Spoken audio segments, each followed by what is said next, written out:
Vivemos em um mundo onde a onda de terror e desastres tentam roubar a nossa paz, onde o mal sempre está tentando prevalecer. Mas vemos pela palavra de Deus desde o Antigo Testamento que o cuidado de Deus para com aqueles que o temem e o buscam é muito real e permanente. Fique atento a mais um programa Encontro com a Palavra.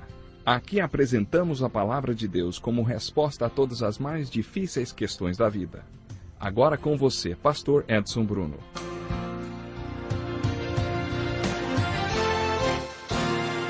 Seja bem-vindo ao nosso Encontro com a Palavra. Acomode-se e acompanhe conosco as lições que temos para aprender. Estamos estudando o capítulo 9 do Evangelho de João, mais especificamente a cura de um homem cego de nascença. Esse homem deu uma resposta muito importante para os fariseus que o questionavam. Uma coisa eu sei, eu era cego e agora vejo. Como já comentamos quando estudamos o capítulo 6, a fé não é uma questão de entender. Pedro não entendeu o sermão do pão da vida, mas creu mesmo assim. Você não precisa compreender tudo aquilo em que acredita. Às vezes precisamos ter a postura daquele homem. Sabe, de uma coisa eu sei, eu era cego e agora vejo. Você já teve um marco na sua vida semelhante ao que teve esse homem que foi curado? Você já passou por uma mudança na sua vida como se você atravessasse um ponto que ficou marcado como antes de Cristo e depois de Cristo? Ouça o que os líderes religiosos perguntaram ao homem. O que lhe fez ele? Como lhe abriu os olhos? Preste atenção na resposta do homem. Eu já lhes disse e vocês não me deram ouvidos. Por que querem ouvir outra vez? Acaso vocês também querem ser discípulos dele? Será que ele foi inocente ou foi irônico aqui, hein? Eu acho muito interessante isso. Acompanhe comigo o relato da Bíblia. Diz assim. Então, o insultaram e disseram, discípulo dele é você. Nós somos discípulos de Moisés. Sabemos que Deus falou a Moisés, mas quanto a esse, nem sabemos de onde ele vem. O homem respondeu, ora, isso é extraordinário. Vocês não sabem de onde ele vem, contudo, ele me abriu os olhos. Sabemos que Deus não ouve pecadores, mas ouve o homem que o teme e pratica sua vontade. Ninguém jamais ouviu que os olhos de um cego de nascença tivessem sido abertos. Se esse homem não fosse de Deus, não poderia fazer coisa alguma. Diante disso, eles responderam, você nasceu cheio de pecado, como tem a ousadia de nos ensinar? E o expulsaram. Isso está nos versículos 28 a 34 do capítulo 9 de João. Isso quer dizer que o excomungaram da sinagoga. Eles achavam que ele tinha nascido imerso em pecado e por isso era cego de nascença. No capítulo 8, lemos que os fariseus disseram a Jesus, não somos filhos ilegítimos. Talvez por causa do nascimento virginal, eles estivessem insinuando que Jesus era um filho ilegítimo. Eles viam Jesus como um filho ilegítimo. E, nesse caso, acusavam aquele homem, o ex-cego, de ter nascido imerso em pecado e por isso ser cego de nascença. Nos versículos 35 a 38, observamos outro detalhe muito interessante e muito bonito. Jesus ouviu que o haviam expulsado e, ao encontrá-lo, disse, você crê no Filho do Homem? Perguntou o homem. Quem é ele, Senhor, para que eu nele creia? Disse Jesus, você já o tem visto, é aquele que está falando com você. Então o homem disse, Senhor, eu creio. E o adorou. Quem é Jesus no capítulo 9 de João? Você deve estar lembrado que vimos no capítulo 4, que para a mulher samaritana, a luz começou a brilhar aos poucos. Primeiro, ela percebeu que Jesus era um judeu. Depois, ela percebeu que ele era maior do que Jacó e que era um profeta. No final, a revelação se completou e ela viu que Jesus era o Cristo, o Salvador do mundo. O mesmo aconteceu no capítulo 9. Observe como as coisas foram clareando para aquele homem e aos poucos ele entendeu quem Jesus era. Da primeira vez que lhe perguntaram quem o havia curado, no versículo 11, ele respondeu, o homem chamado Jesus misturou terra com saliva, colocou-a nos meus olhos e me disse que fosse lavar-me em Siloé. Fui, lavei-me e agora vejo. Aí, então, lhe perguntaram, Mas onde está esse homem? E sua resposta foi: não sei. E depois, mais tarde, ele disse: ele é um profeta. Ele chegou a essa conclusão porque, para fazer o milagre que ele tinha feito, só mesmo sendo um profeta. Mas aí, no versículo 25, ele não tinha certeza se Jesus era um pecador ou não, mas tinha certeza que ele tinha curado a sua cegueira.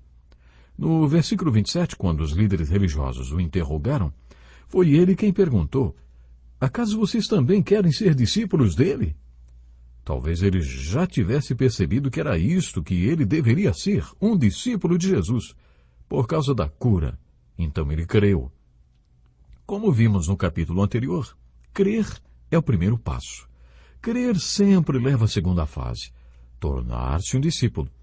Ele sabia que deveria ser um discípulo de Jesus e aí, no versículo 31, descobriu: sabemos que Deus não ouve pecadores, mas ouve o homem que o teme e pratica sua vontade. Ninguém jamais ouviu que os olhos de um cego de nascença tivessem sido abertos. Se esse homem não fosse de Deus, não poderia fazer coisa alguma.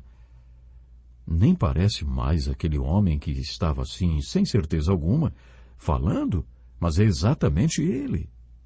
Já parece uma pequena pregação, não é verdade?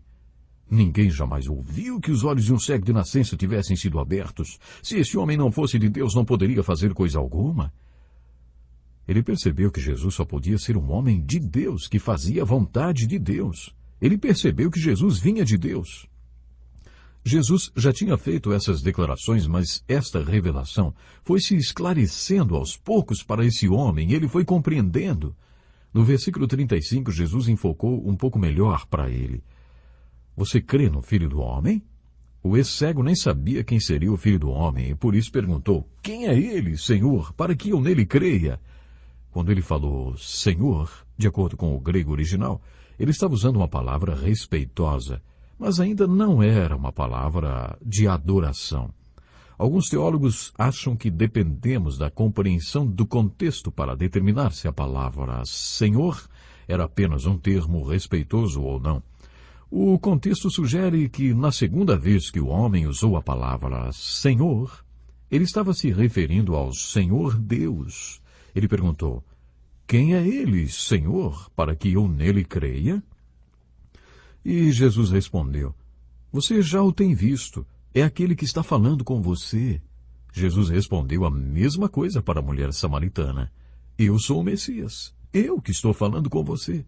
Jesus falou explicitamente e deixou bem claro quem ele era. A mesma coisa aconteceu com o homem curado da cegueira. A diferença é que desta vez Jesus usou o termo Filho do Homem. Você crê no Filho do Homem? Você já o tem visto? É aquele que está falando com você? Aí então o homem usou a mesma palavra, mas desta vez todas as traduções concordaram e traduziram o termo por Senhor. Senhor, eu creio. E o adorou. Aos poucos foi revelado ao homem quem Jesus era. Primeiro ele chamou Jesus de profeta. Provavelmente não era um pecador. Ele devia ser alguém a quem deveríamos seguir e de quem deveríamos nos tornar discípulos. Um homem de Deus que fazia a vontade de Deus, e depois ele se referiu a Jesus como o Filho do Homem. A revelação finalmente culminou com essas palavras: Senhor, eu creio. E o adorou. Esse é Jesus no capítulo 9 de João. Mas o que é fé? Bem, como já vimos muitas vezes no Evangelho de João, fé é crer para ver. Quando Jesus colocou a mistura de saliva e terra nos olhos do homem e disse: vá lavar-se no tanque de Siloé, o homem foi, lavou-se e voltou enxergando. Por isso, crer leva a ver. Esta é a resposta da pergunta: o que é fé? Mas também, fé é perceber gradualmente quem Jesus é, até que você possa declarar: Senhor, eu creio. E a evidência da fé é a adoração. Senhor, eu creio, e o adorou. Algumas pessoas enfatizam que Jesus é seu Salvador. E é claro que ele é o Salvador, mas em todos os diálogos de Jesus nos 4 evangelhos surge esta palavra mágica, vamos dizer: Senhor. Assim que a pessoa considera Jesus o seu Senhor, ele dá a certeza da salvação. A revelação que o homem foi tendo de Jesus culminou com sua declaração: Senhor, eu creio. E Jesus aceitou a adoração. O Senhor Jesus concluiu: Eu vim a este mundo para julgamento, a fim de que os cegos vejam e os que veem se tornem cegos. Os fariseus disseram: Acaso nós também somos cegos? E Jesus respondeu: Se vocês fossem cegos, não seriam culpados de pecado. Mas agora que dizem que podem ver, a culpa de vocês permanece. Temos mais uma resposta para a pergunta o que é fé. Já citamos a frase: onde não há luz, não há pecado. Mas se você tem a luz, é importante que viva de acordo com ela. O que você faz com aquilo que aprendeu e agora conhece e sabe? Esta é uma dimensão muito importante da fé. Jesus está dizendo que ele é esse tipo especial de luz, a luz que revela a cegueira de alguns e que dá visão a outros. O que é vida, de acordo com o capítulo 9 de João? Você tem uma ideia do que foi ser cego durante 40 anos e de repente começar a enxergar? Pense um pouco sobre isto. Quando você começar a pensar no que significaria para um cego enxergar, então você terá também uma resposta para a pergunta: o que é vida? Vida é poder enxergar depois de 40 anos de cegueira. E é isso que o Senhor Jesus faz. Ele está sempre pronto para fazer algo poderoso, sabe? Sempre pronto para mostrar o seu poder de resgate, o seu poder de transformar as trevas em verdadeira luz. E é bonito a gente olhar para as páginas da Bíblia Sagrada, no caso aqui no Evangelho de João, e podermos ver tão de perto a atuação do Senhor Jesus Cristo.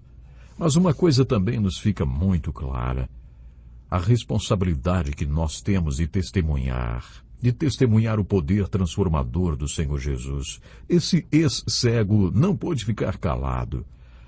A sua fé foi aumentando cada vez mais, e ele foi dizendo com cada vez mais ousadia e certeza que aquele que havia praticado aquele milagre incrível na sua vida era realmente o Filho de Deus, Jesus poderoso. E isso é um exemplo para nós. Nós não podemos nos calar. Somos chamados para, juntos, sermos sal e luz. Isso mesmo, sermos sal e luz nesse mundo de tantas trevas. Que Deus nos ajude, que possamos propagar a maravilha que é servir ao Senhor Jesus Cristo, aquele que transforma, aquele que redime. Não esqueça, fomos chamados para sermos sal e luz. Até o próximo programa. Que lição importantíssima. Obrigado, pastor Edson Bruno. Prezado ouvinte, coloque em prática o que você ouviu aqui. Sem dúvida, sua vida será grandemente abençoada. Este é um estudo escrito pelo Dr. Dick Woodward, na voz do pastor Edson Bruno. Escreva-nos e solicite o material. Nosso endereço é Encontro com a Palavra, Caixa Postal 2011, CEP 89201-970, Joinville, Santa Catarina. Até o nosso próximo encontro com a Palavra.